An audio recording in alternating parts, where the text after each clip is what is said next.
I mean, I'm a kid from Alaska, a very small town, 30,000 people. Nobody's ever come out of there to be an NBA basketball player. Slams it.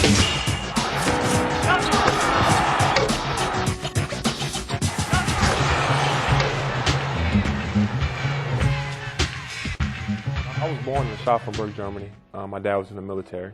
My sister was also born. I have an older sister. And then we moved maybe when I was 6 months old back to D.C., where my parents are from. Carlos had tremendous respect for his mother and father. They had very modest means. You could tell that inside their home, it was a home. I was spending so much time working, 3 jobs, not seeing my family, not seeing my wife. You know, my parents were trying to find a place to raise us that was better for us. You know, hopefully we wouldn't end up in a gang.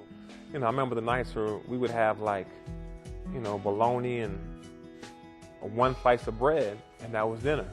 We knew something out there had to be better for us.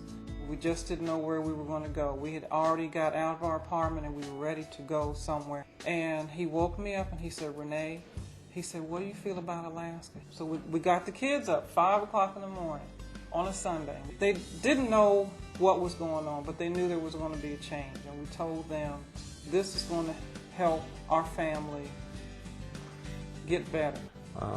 It's traumatic, you know, when you just pick up and move all of a sudden. And, you know, we drove across country. It wasn't like, you know, we had first-class tickets and we flew up there. My thing was education. Every child had to maintain a 3.0 or there were no extracurricular activities whatsoever. I mean, I can remember this like it was yesterday. I would rush home from school and I would open my books right away.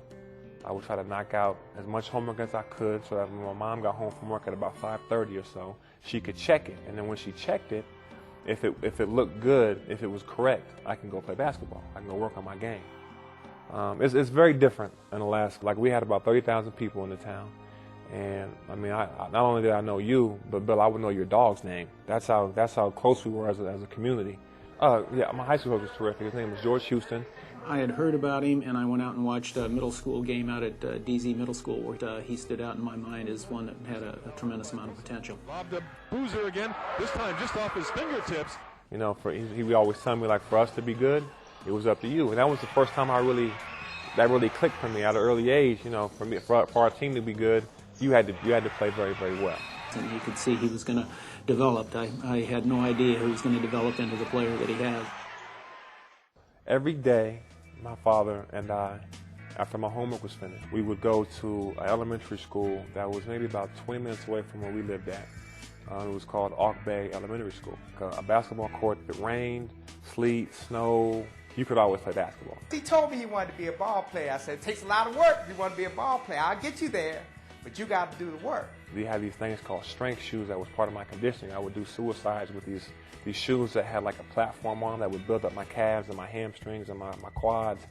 I noticed when I was watching the college games that a lot of people didn't have a left hand.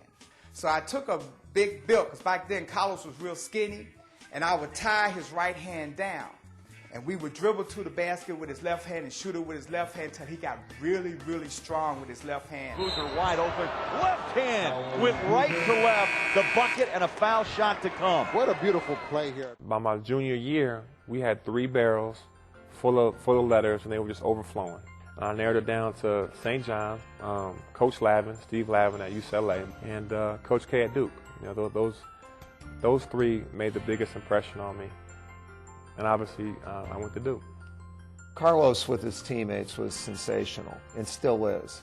The only times I've ever had to get on Carlos was to say, take more shots. I mean, that's unusual, believe me. You know, I'm going to tell you, I like to pass the ball because they always made me look good. If I throw a lob or if I pass it to Jay Wills, he does something crazy. I just really enjoy playing with my teammates. There was never a jealous bone in his body. You know, so he's the ultimate teammate. I love coaching Carlos. Yeah, I'd take him on my team anytime.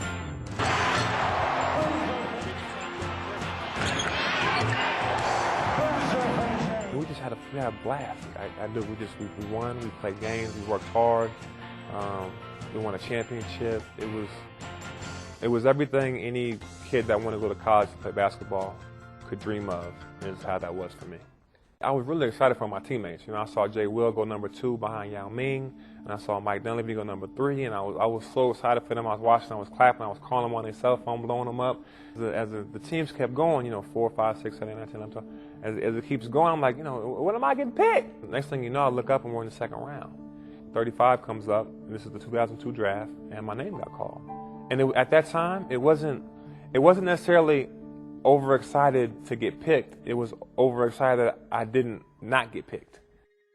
I'm gonna tell you, my dad, he would say, whatever you do, don't let anybody tell you you can't do it. I don't want you to turn out like me. I want you to turn out better than me, and you have done that. I want you to continue on striving to be the great person that you are. Be a human being. I have a beautiful wife. We've been married for 4 years, and I have an 8-month-old child, and I have twins on the way. I take the really good things that my parents taught me. Like, I want my kid to be respectful. I want him to get good grades. Like my mom taught me and my dad taught me, I want him to be passionate. I don't want to tell a kid, no, you can't do it. I want to tell a kid, you can do whatever you want to do if you have the heart and passion to go after it. And don't let me or anybody else get in your way.